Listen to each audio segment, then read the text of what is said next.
සංසාරේ කවදනම් පින්නත් අය බණහඬ හම්බේ? කවද වගේ හම්බේ? එමේ අම්මලා තාත්තලා හිතාගෙන ඉන්නේ ලබනාත්ම කවුරු වෙලා උපදී කියලා.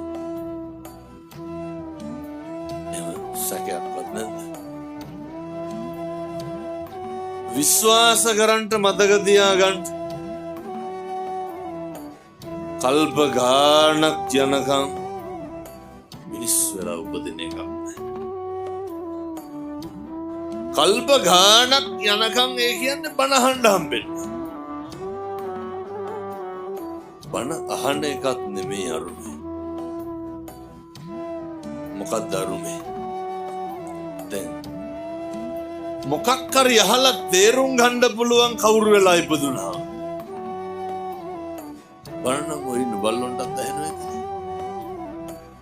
තේරුම් ගන්න පුළුවන්.